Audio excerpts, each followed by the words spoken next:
If our skin could talk, what do you think most of us would be shocked to hear it say? Stop! Stop! Leave me alone! Does it rewire anything? Does it do anything to the skin, in your opinion? Absolutely. The more you have microorganisms living on your skin, the less you will see in those populations acne, dermatitis. So the more microorganisms, so that means the more bacteria is actually the better. This is Skin Talks, the podcast where we go deeper than skin, products, and trends and explore the conversations that actually matter in health, beauty, wellness, and confidence. We're a mother-daughter duo and the founders of boutique Skin Envie. After years inside the industry, we've learned that health is never just about what you use. It's about everything you digest, how you think, how you live, what you eat, how you move, what you put on your skin, and how you feel in your own body. If you're looking for insight, honesty, and a fresh perspective on the future of health, beauty, and wellness, you're in the right place. Let's get into it. Skin Talks podcast by Boutique Skin Envie, hosted by Beata and Natasha.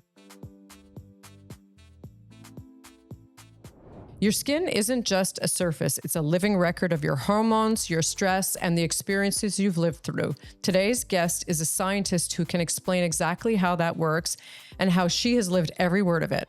Dr. Mireille Vega, known to many as Dr. Mimi V, is a PhD biochemist and former biotech executive, the founder of VGAM here in Montreal, and the mind behind Skin Science 3.0, which treats skin as a living system shaped by hormones, stress, trauma, and lived experience.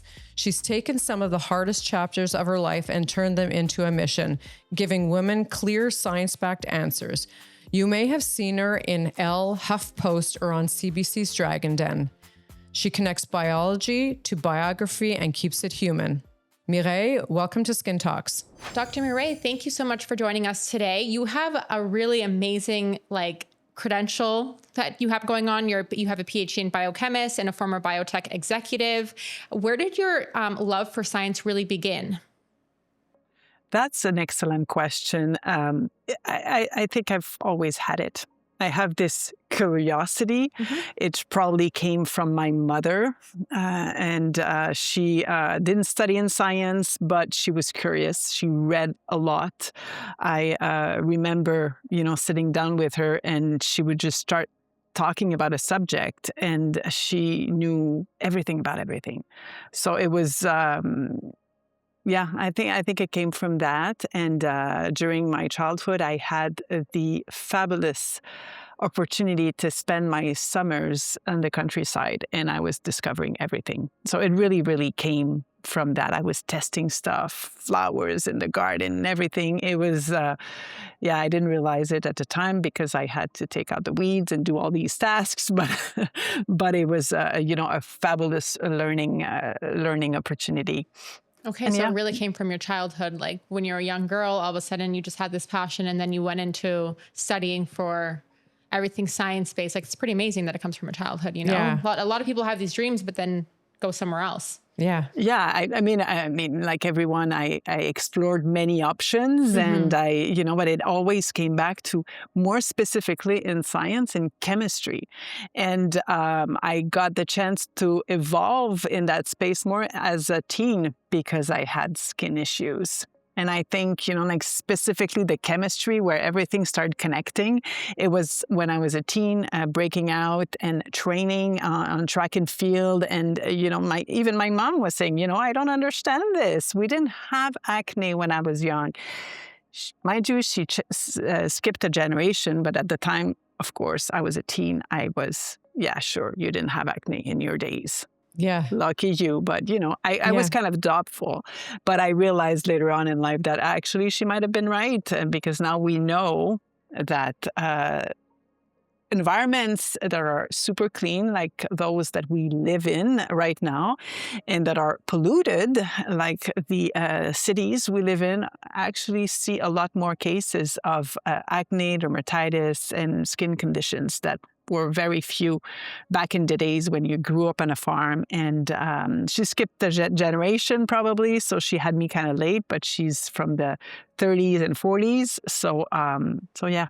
Okay, anyway. yeah, so... Makes sense, though. All of our environmental stressors that are now very, much more prominent, even how we wash our clothes, everything. You know, all the hormone endocrine disruptors that are everywhere. Exactly. We're getting bombarded in our food and, you know, our environment nonstop from the moment we are in the world today. So it was different back then. It was a different time back then. And so different circumstances, I would say. Yeah. But so very, very much. So and basically your own skin struggles are what pushed you towards this line of work that you are in today. It's from personal experiences and stuff like that. Exactly. I was in the chemistry club. Honestly, didn't figure it out, but I was asking lots of people. I was spending my Sundays at the drugstore. No internet, no AI to search and to, discover what could be the options. This is that curiosity that led me to actually become a chemist and then do a PhD where I could learn enough to apply and to develop. And I really wanted to develop something that made sense for the skin at the time. But I felt I was missing something. There was something big missing and that wasn't, making it work. And honestly, I felt I lacked a bit of experience and I let it, revolve around the big lab. Certainly they had more capabilities than I did at the time to think of what that element was missing. Okay, interesting. And talk a little bit about VGAM. Is that can I say VGAM? Yes. Yeah. Talk a little bit about that. What is that? And also, if you don't mind touching on the Skin Science 3.0. Yes, absolutely. So VGAM comes from, just a focus group we had to develop a name that aligned with, what I wanted to bring forward in the world. And it is aligned with the Skin Science 3.0, which was developed over years of experiences, but mainly is a deep understanding of how the skin really works. And I did have to take a step back from the close biochemistry of the skin to deep dive into other worlds, the world of oncology, of microbiology, where I build connections with the skin, with how the body works in general.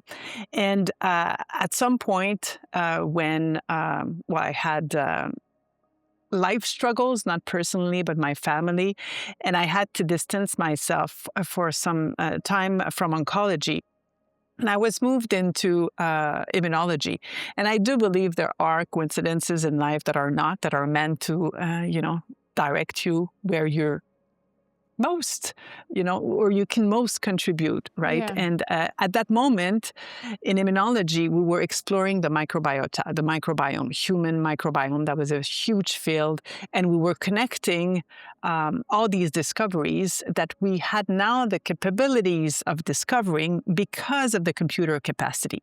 We had decoded the human genome and it was, giving up a wealth of information, and now the microbiota on top of it, working in symbiosis with human, was wonderful. But because I had been so passionate around the skin for so many years, my first question was, okay, yes, there's the gut microbiota, but there's also the skin microbiota, and I digged into that world and I realized, MG, this is exactly what was missing. We didn't consider the skin microbiota when we were formulated.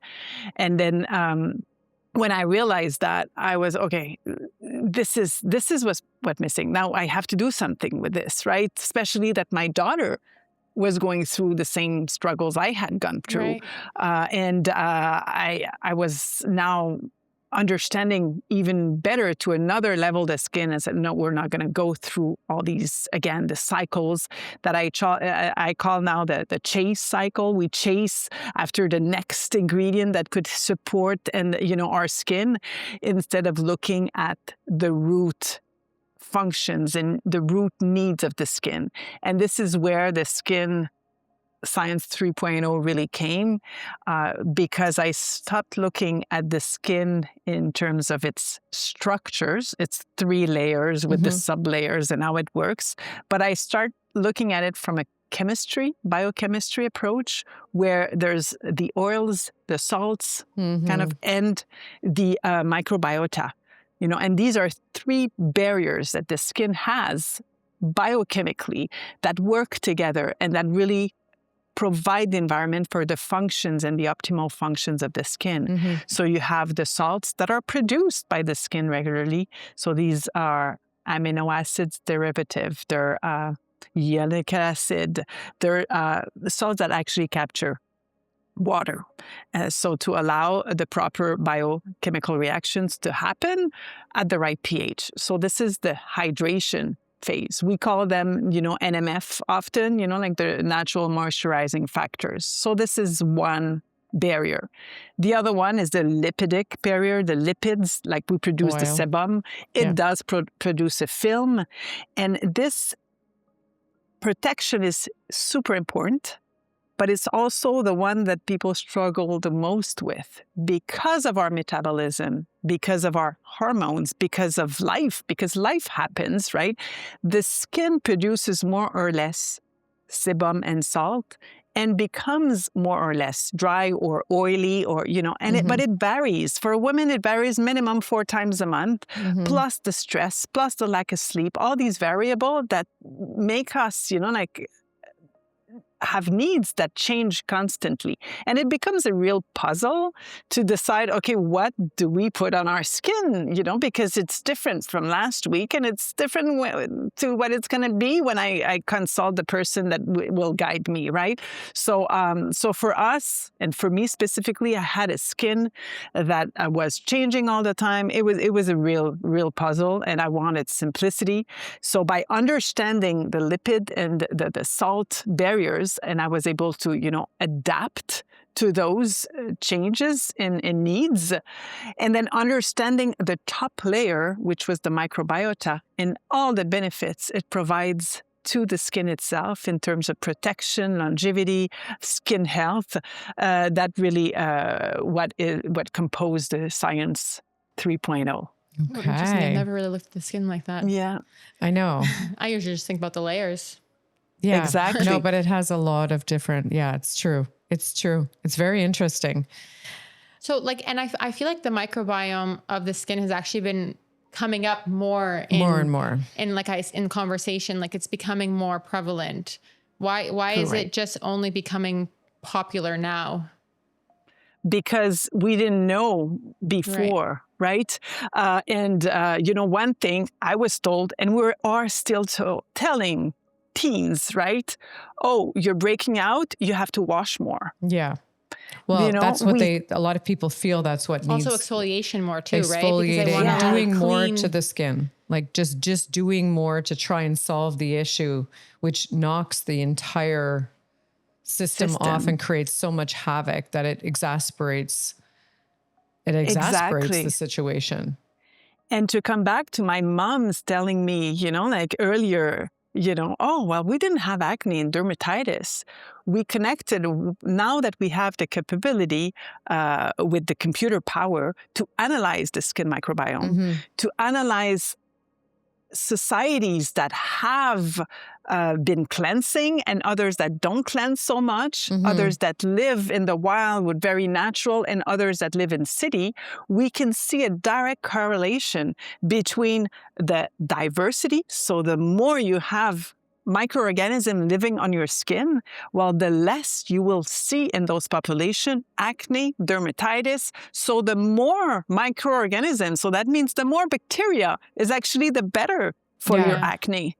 And we were stripping those bacteria away, but what we were actually doing is getting rid of every other bacteria that compensates for the acne bacteria, because the acne bacteria is opportunistic. So when everyone else is not around, this bacteria takes over. So it becomes more inflamed. It becomes more reactive. Whereas if you have your yeast, your other bacteria, your health, your good ones, if we can call them like that. I mean, there's no good and bad really in the skin.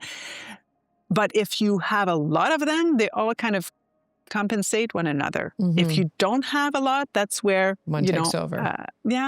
And it's the same mechanism for dermatitis. Some people, oh yeah, I don't have that problem. I don't have acne. Yeah, but you have dermatitis. It's the same microbiota that, is not resilient enough because there's not, you cleanse it, you exfoliate it, give it all these acids.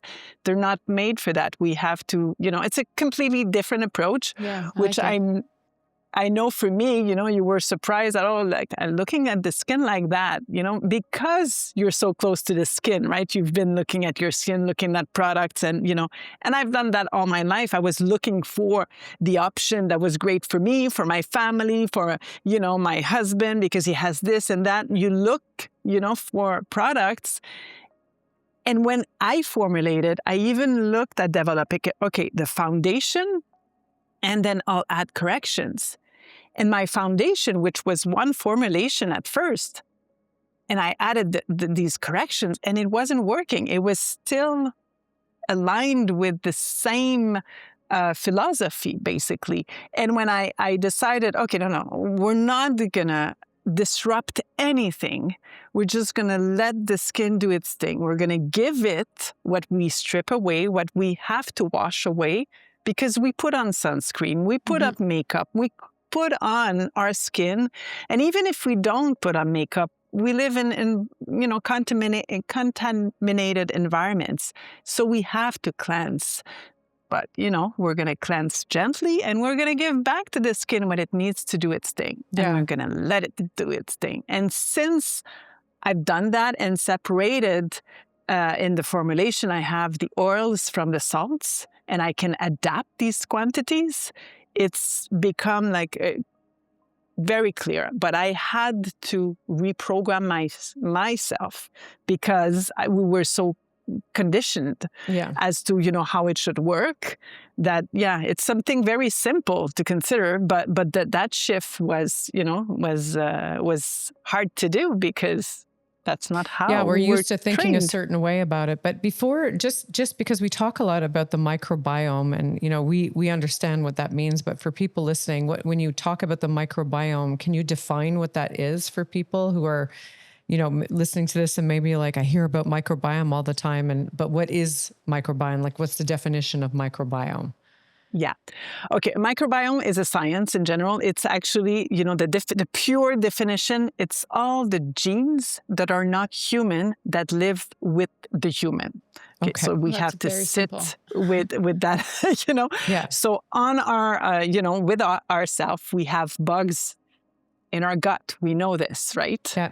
That help us with our digestion. They do, they have functions.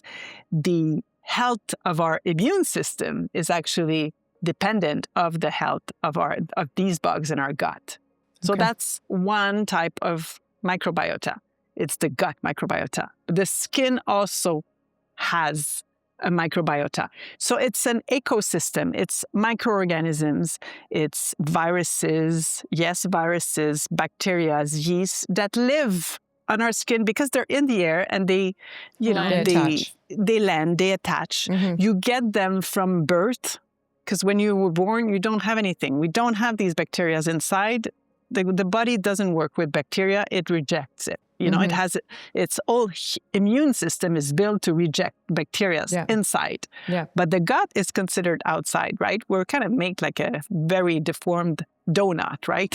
So everything around us actually contributes to our skin, to our gut, to our eyes, ears, everything that's outside or touching the outside has a microbiota.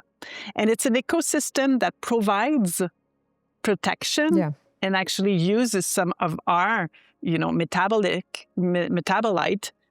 to grow.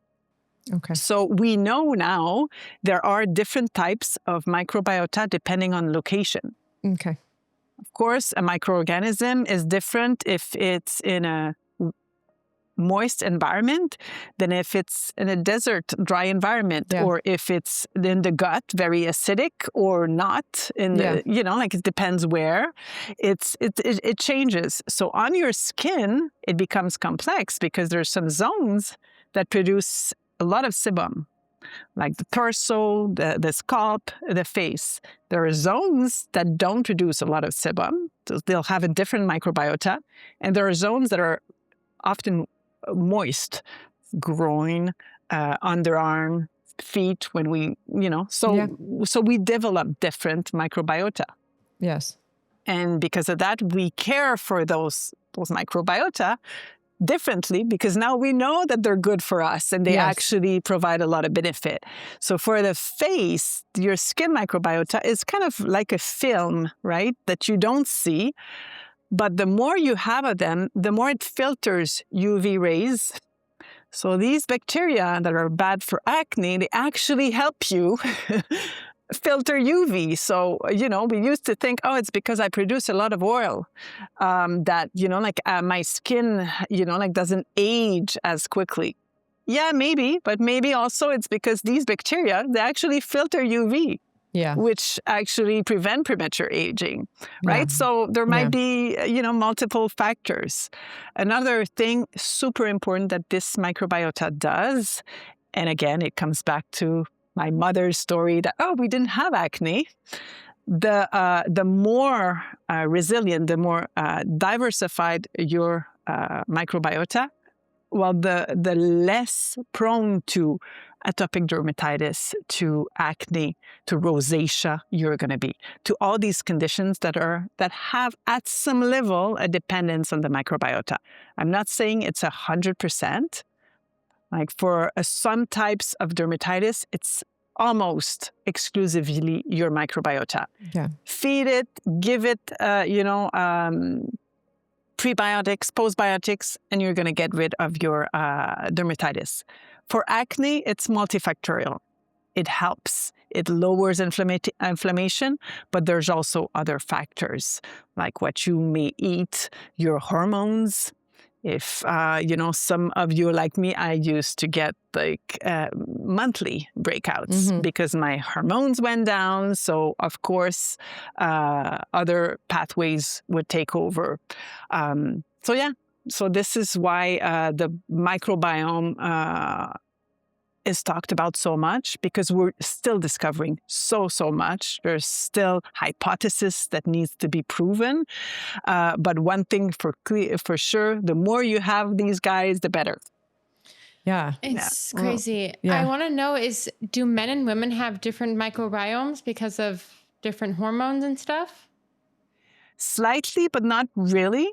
Okay. What really, what constitute a healthy microbiome has, some margins, but it's a proportions of certain types of bacteria and yeast. And I will say it's really dependent on where you live, with whom you live, because we share microbiota, right?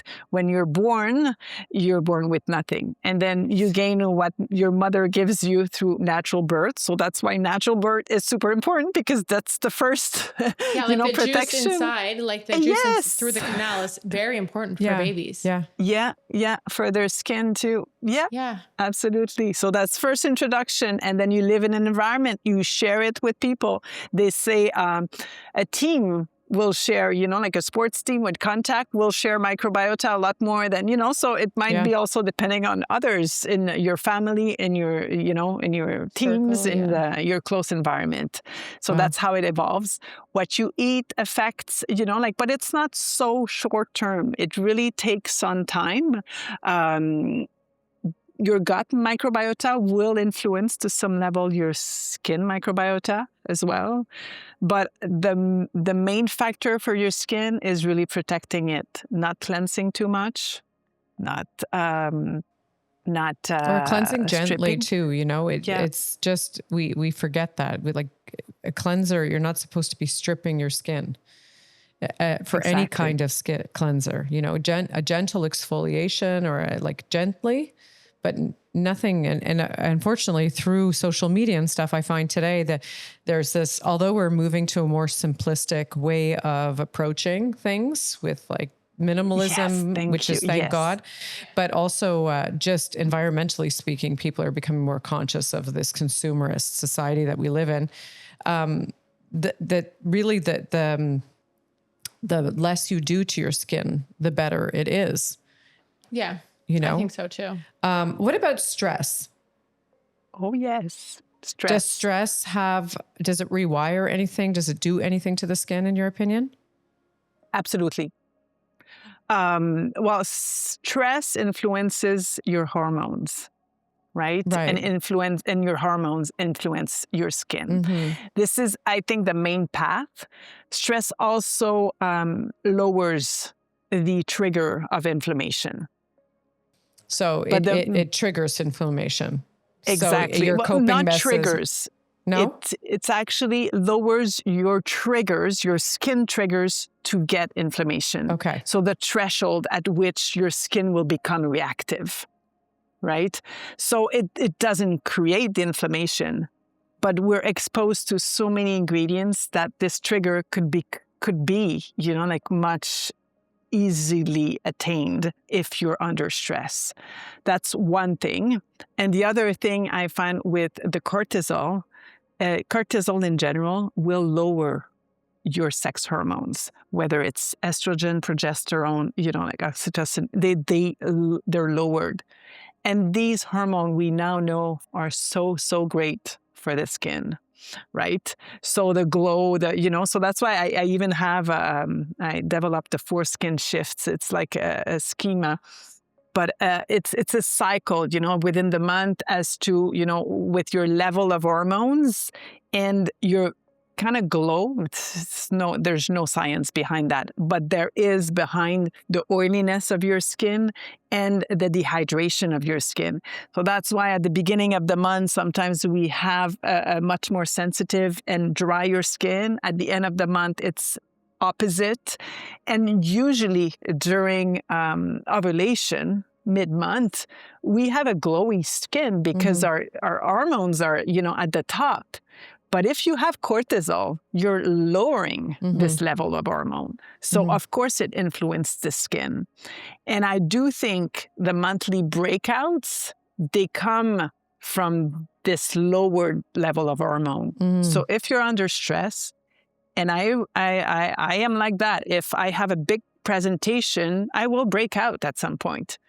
I know it influences my hormone. I'm like that. It's not everybody that's like that, but, you know.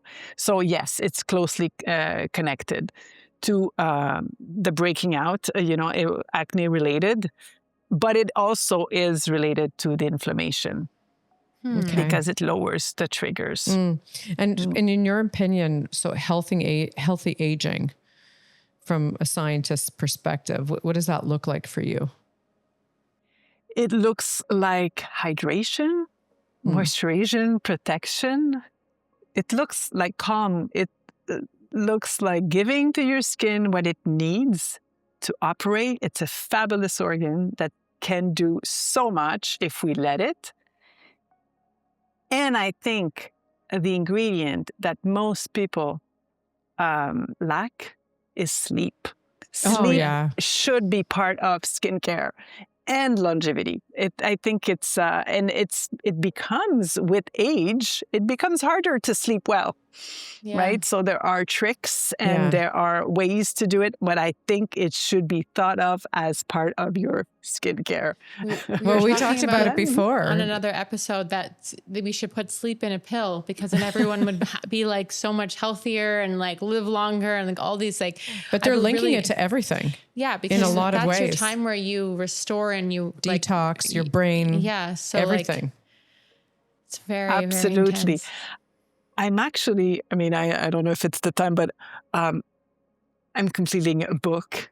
And I'm very excited because I have a deadline with the editor and it's this week and I'm going to meet it finally, because I've been pushing that deadline forever.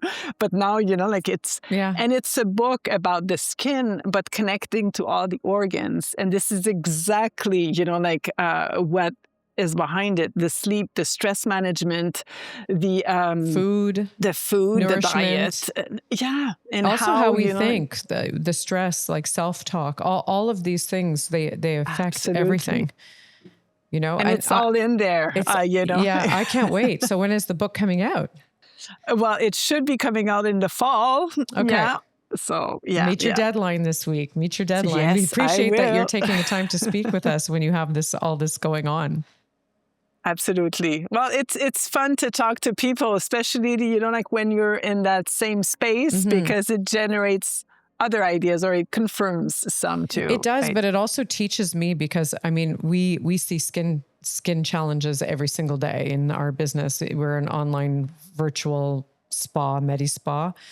We have a lot of people coming to us with problems with their skin. And also we have a clinic in Hudson, it's just west of Montreal. And we see a lot of cases of acne and, premature aging of the skin and pigment and all of these different things. And we talk about it every day. And what I love about this is that I learn something new, because I've been doing this for 30 years, but not from a science background, right? But just like learning through reading and listening to things and talking to people like yourself. And I find that one of the things that we do, which validates me, is with everything that we tackle in terms of skin, we bring it right down to the basics. And we stop people from doing too much to their skin. Like bring it down to the basics. Stop doing, like, we've treated dermatitis as a result of Accutane, and somebody that we know was just, you got to put this gel on and it's going to sting, but wait 3 months and your skin's going to eventually improve. And I just can't wrap my head around that. So you're putting a topical drug on your skin, you're suffering, your skin is literally red and peeling off. You've got pimples around your eyes. You're so irritated. And you're supposed to just keep on applying this product topically on, and it just is not getting, but I can't wrap my head around that. So what we did with her is we just brought it right down to basic, very, very basic. And just the basics in the first 2 to 3 weeks already started to see an improvement. And then we started to introduce some different things and shape her routine, and cleared it. Within 3 months, she was completely cleared. But we see this all the time, and we just bring it right down to the basics. And then we rebuild again based on the particular situation. If we're tackling pigment, it's a little bit more challenging. You can bring in some different modalities with lasers and stuff like that, but inflammation's a key component, environment, nutrition. We talk about sleep. So these things that we do naturally in our own day to day, it sounds like it's aligned with what you're saying today. So that reaffirms, but it also, like, at the same time, I learn a lot about the microbiome. We talk about it. We've had many conversations around the microbiome, but I think the way you've explained it is very interesting. And when you disrupt it in any way, you're opening the door to challenges. And if we're just talking from a skin level, yes, but also just from a body level, it's no wonder so many people are suffering today with so many different chronic illnesses, and, we're medicating, and all of this stuff constantly is knocking off everything. So we really have to bring things, I think, back to basics. As much as possible. Like I call it the root functions, or the root cause, finding what is the root cause of everything. Yeah. Instead of just treating the symptom. Exactly. Yeah. And for me, it has been to support those root functions, so I see there are tons of ingredients, and many are allergenic or irritants. And with time, the skin develops sensitivities to certain and others. And, but what I found, I have 35 ingredients in my formulation, which is a lot, because most product will have 2, 3, if you're lucky, maybe 4, but for me, I decided, okay, I'm going to cover, all like you said, the basis, everything it needs at the core, but it doesn't have any of the AHA, BHA, the actual disruptors, because to treat symptoms, we use disruptors. They actually change the functions, and they push cell turnover, and, so that the skin can, rejuvenate faster, and then switch and get rid of either the breakout, the dark spots, or, we use acids. There are none in my formulation other than for preservation of, so lactic acid, very low dose, or salicylic acid, very, very low dose, to protect the products, actually. Instead. So it's really not reactive, so that you can really, really support the roots, and then you can build up after that. So this is basically what you're doing, but I'm supporting the skin to do its thing. And I've seen people have, like much less reaction, and they actually get rid, like, and even myself, like of hyperpigmentation with time, but it does take time because it's slower, because it's the skin functions instead of having an active that's will be targeting. Stimulate it. Yeah, exactly. So we know that the skin has a 28 to 32 day cycle, right? So you're basically saying you're going with the cycles of the skin, and eventually over time, you'll see the changes as you build back the homeostasis kind of in your skin. Exactly. I mean, I support the skin to let it do what it does best. It even can exfoliate super well by itself if we let it, right? We just have to be a bit more patient. It's a different approach, right? Very, very different. And, even in this, the skin cycles, yes, the skin cycles and changes and it depends on people. Younger people takes less time than, and it's slower and as you age. But it's not, like day 1, you're at that stage, and day 15, you're at this stage. It's like constantly, like, so there's one cell that's at stage, day number 28, and another at day 13. And, like, so it's all mixed, right? So I find that this approach, like just to support the skin and let it do its thing, actually helps support the skin cycle itself, right? Okay, very so interesting. then when you want to have an intervention that's more targeted, then it works because the skin can actually support it better. Yeah. Oh, very interesting. Let's talk about vitamin C, because it's one of the most important ingredients in skincare and also one of the most poorly formulated. Most vitamin C oxidizes before it even hits your skin. That's why most people think it does nothing. Vivier's CE peptides is pharmaceutical grade, stabilized, and technically proven to brighten, firm, and protect the skin from environmental damage. It penetrates properly and works without irritation or weird smells. If you've ever tried other vitamin C's and felt underwhelmed, this is the one that changes your mind. Use code SKINTALKS15 at bskinenvie.ca. That's bskinenvie.ca for 15% off your first order. So you say you don't put any AHAs and BHAs in your product. I want to know, like, you can be honest, what ingredient or what product, I know it's probably different for every skin concern, or you'll let me know, but like what really moves the needle? And then what do you find is a product or an ingredient that's a waste of money? Okay, that's a good question. Yeah, like just be honest. Tell us the honest truth. I really want to know. Okay, yeah. So I developed what I call the good, the bad, and the wasteful. Okay, amazing. There we go. So that's, like my approach again is looking at the ingredients for the skin root functions, right? So what is good is anything that the skin actually produces or that supports one of the 3 barriers. So the humectants, the emollients, and the pre and postbiotics. These ingredients, and they're very, very gentle. They're not reactive. Mm-hmm. I haven't seen people react to these. They will react to natural ingredients or things like that. But I have put the allergens. There are ingredients that are allergenic. So I flag them in that list of no ingredients that I really don't want in any formulations. The AHA and BHA are not there, although they are irritants, So they're not in the no list because they can provide value. Yes. Right? For sure. But we have to understand how the studies are built, and we have to be clear as to the short-term viability of these targeted,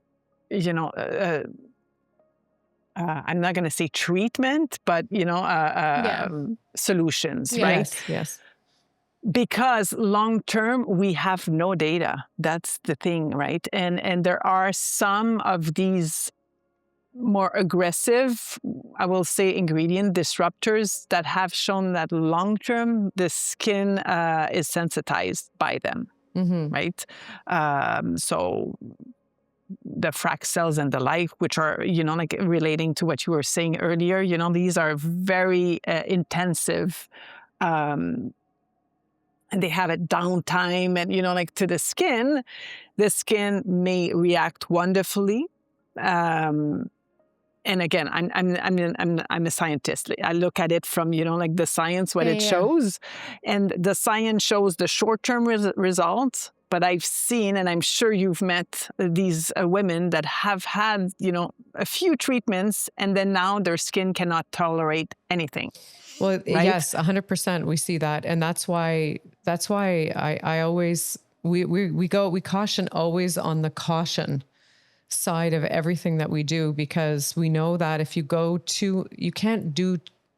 The problem with our culture is that everybody wants a miracle that's going to like reverse age, take 10 years off. Like it's just so we're always fighting against that, and saying we're not going to do this. We're going to do this and then this and then this, and approach it very gently. But oftentimes people say, well, I went to this place and they just said I should do this, this, this, and this, and it doesn't matter, this, that, or the other, and that my skin will bounce back. But we err on caution for everything, every approach that we take. That's in terms fabulous. Of product, but also treatments. And there's a lot available out there that you don't need to have that extremeness to be able to get the results.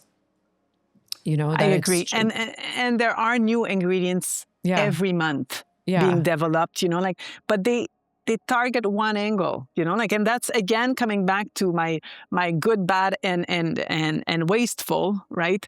So what are the good ones? They're the ones that are supporting one of the three barriers. Yeah. And the reason why I have 35 ingredients is because you need variation of these. It's not just one ingredient amino acids, the PCAs,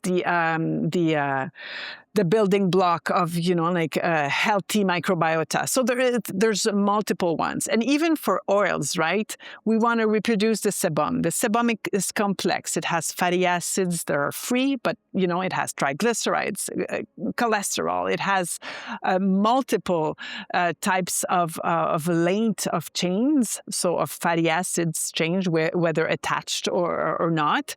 And we try to, to compensate. Oh, is that oil good? Or is this oil good? They're all good in a way, and they're all incomplete, right? So it has to be a mixture, so your very neutral oils, you can use, I use 4 in my formulation, the basis, because I looked at the fatty acid profiles of each to make sure I would reproduce as best as could be.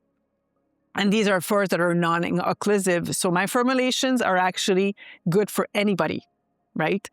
And so the teen or the mature person that produces less oils, or can adapt, because I've put these 35 ingredients into products. So depending on what your skin is telling you, you could put more cream, or you can put more serum that is mineral and does not contain any oils. It's not a corrector. I called it serum because honestly, there's no name for it, right? It's a liquid. Mm-hmm. It's a liquid. It's a balancer, really, like to adapt depending if you need more oils or more salts, right? So you can adapt, but both of them have the pre and the postbiotics to support your microbiota, to give it its environment so that it can thrive, and you can, have as solid a protection for your skin as possible. And then there are these categories that I call the wasteful, and it comes back, Natasha, to your question, be honest. There are these ingredients, and I talk about vitamin C and collagen. They are closely related to one another. They're not bad ingredients. They're actually very good ingredients, but they don't deliver on the promises that are, the marketing around the promises. Exactly. Yeah. It's overhyped. And they're very, very expensive, right? So vitamin C first is very difficult to find a formulation that's stable. Yeah. And it's a good antioxidant. You need antioxidants, of course. But there are other options that are probably more stable in terms of antioxidant activity. And the reason so many use it is to stimulate the collagen synthesis, right? Because it is a cofactor in the collagen synthesis. but it has not been proven that you can actually stimulate topically. You need to put the vitamin C in your plate. You need to eat it to make sure that your collagen is stimulated regularly. And collagen is the same. It's a good protein. On your skin, it acts like a protein. It actually is too big for your microbiota or for keeping the water in your skin. So might as well have, chunks of it, peptides or amino acids, much better topically anyway. Mm-hmm. And in your diet, it's a protein. It's a good, expensive protein, but it's a protein. So it is good.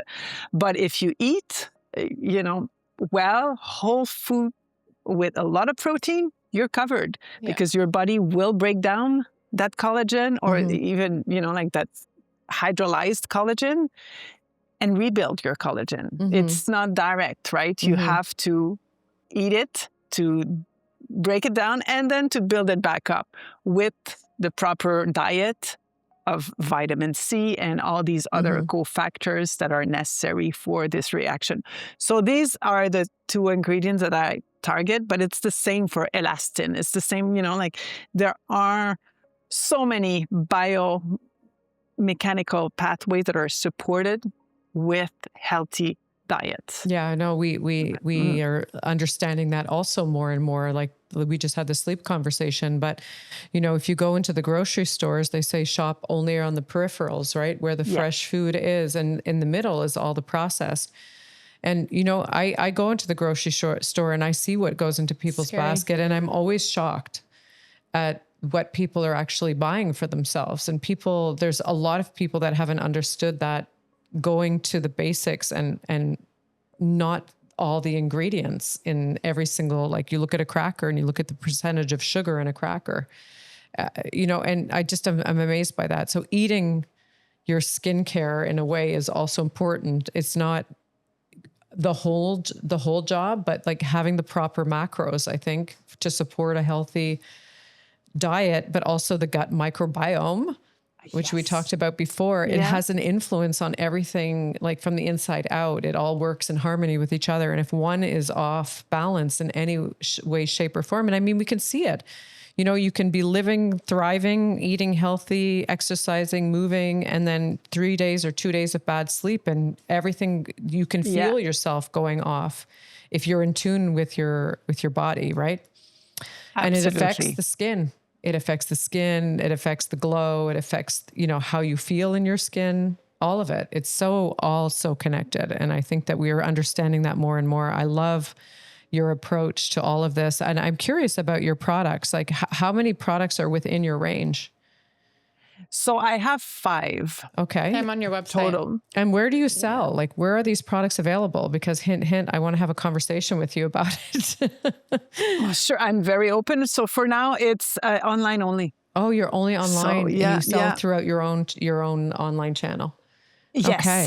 But to be like super transparent, I focused on the education part and the book because I think, this is what I have that's most different. Because for people to understand my approach, they have to understand the whole, right? It's not just here, it's a skincare, right? Yes, but there's a story behind it. There's a very important story behind it. And that's what's so interesting is that, having conversations like this, writing a book, giving people information so that they can listen and learn and then make choices that are good for them. Understanding their body better. I think there's a movement towards that anyways. I think it started during the pandemic that kind of opened up the gates to this whole skincare world. And then everything got so bombarded through more. Everybody was disrupted and all over the place. If you look on TikTok, I mean, a lot of the messaging is around layer 6 acids, do this, and this. And we had a conversation recently with a pediatric dermatologist that was telling us the number of cases that come in for young women, not even in their teens, but like young girls, 10, 11, 12, with disrupted barriers and dermatitis and all of this stuff because they're overdoing all the acids and they're just completely destroying their barrier. And there's huge repercussions to that, So I think, and I hopefully through these types of conversations and passing on positive information that's relevant to what actually the body is like. All of the systems of the body is so important because it'll help people to stay away and steer clear from that more philosophy and more of like a minimalist approach. Everything is about minimalist. If you think about that, your diet, like minimize all the processed foods, minimize all the stuff and eat more clean and be more simple. Well, just do it. It's like what you need and not the extra. It's just... Absolutely. It's really important. Yeah, there is minimalism, but I think it's mostly understanding. Yeah. How, and you said the word, like earlier, Beata, where you have to be alert and aware as to what's going on. But to do that, you have to understand it. And we've so overcomplicated. Yeah. And I know I complicate things a lot to understand and to go to the, the core simplicity, because my ritual, and I don't like to call it a routine because it alludes to the 10-step routine, which it's not, right? It's a 1-step, actually 2-step. It's to fill your skin and then you mix the proportions you need, so I brought it to the simplest so that people that, don't necessarily have the knowledge, because you can't know everything about everything, right? This is my passion. So of course I know a lot about it, right? Like you guys. Yeah. But I try to bring it back to the simplest form so that these 35 ingredients, which is not a simple formulation, but it's not a reactive formulation because the molecules were chosen, right? Yeah. The same in my diet, right? I want to bring it to the simplest form, but you need the diversity because otherwise you're going to be lacking some of the vitamins, the minerals and stuff. So, again, I like that number, it seems, but there are 35. I propose, you eat at least 35 different fruit and vegetables. Yes, fruit contains sugar, but it's contained within fibers. So, you won't get that sugar spike. Yeah. It's, but vegetables, very, very healthy, of course, and it has a variety. So if you're able in your week to touch 35 different fruit and vegetables, you're diversified. So you get the, your basis. Obviously, vitamin D is something else. This is also part of, I think, any skincare routine. It should be added because vitamin D is key for skin health, is key for many other aspects of health. And nobody in Canada anyway, and in most part of the world, because when it's winter, we stay inside, and when it's summer, we put on sunscreen and protection. We do not produce vitamin D enough. Yeah. So we have to take it in the form of supplement. And you have it in your skincare? I don't have it. No. I just recommend people. No, because topically you're not going to doing that's what anything. I mean. I've never heard of it in skincare. I thought you were saying that you had it in your skincare. Okay. No, vitamin D is very important also for osteoporosis. Yeah. Like there's a lot of things that your body needs it and we don't have enough of it. But they also say movement, weightlifting, and all those things are super important along with all of the rest of it. Especially with women, keeping muscle mass in your body is more important. We used to have the culture of just cardio to stay slim somehow, but everything's changing. And I love that it's changing.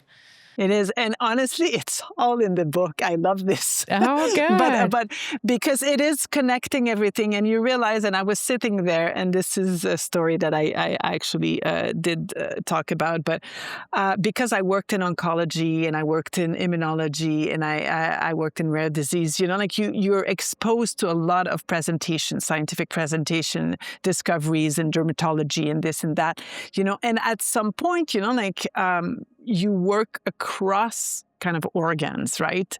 Because you listen to the pathways that are similar, the inflammation, and you always come back to the same triggers, and you realize that what is good to prevent, mental, disease, or, like what is good for mental health, what prevents cardiovascular disease, what prevents like cancers, what prevents all of these, and what is supported in longevity are actually always the same factor. There's the sleep, the diet, the movement, the mental conditioning, your outlook in life, your breathing, it's always the same tips that are 100%. So love this conversation. No, this is honestly, wonderful. This is amazing. A whole different perspective, and I like it a lot. Yeah, I love it. And I do want to have a conversation with you about your products. Absolutely. It's like sitting in my thing.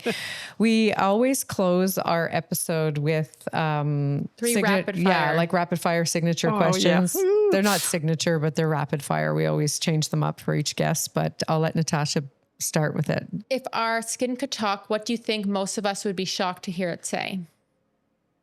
Stop. Stop. Leave me alone. I love it. I love it. Yeah.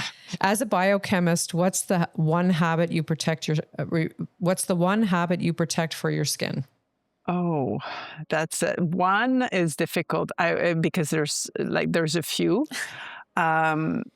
But sleep. We talked about sleep. And honestly, there's one thing. I think it's listening to my skin. Awareness is one thing, but awareness to the skin, it's something we've never taught, but that changed completely everything. That's a good point. Yeah, but it's even with your body, with everything, being aware of your mind, everything. What's the most hopeful message science is giving us right now? Well, I'm not sure if it's science, but it's how scientists are converging. I was in meetings recently in Europe, and everybody is talking about longevity. It's the new buzzword, right? But they're having this conversation around prevention, which for me, it's been 30 years. I look at prevention and what, can prevent this and prevent that. And, it started with family members. What did trigger that and how I could have prevented? And, how can I influence the outcome positively?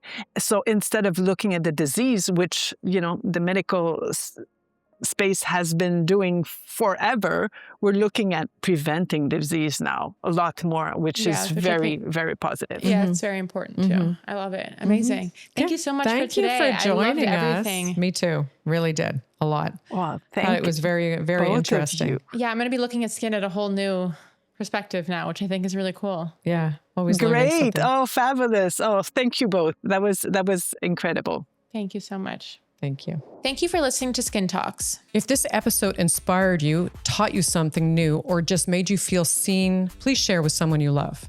And if you believe in thoughtful and empowering conversations that help you make better choices for yourself around your beauty and wellness, please rate and review the show. It helps us to grow our community, and we deeply appreciate it.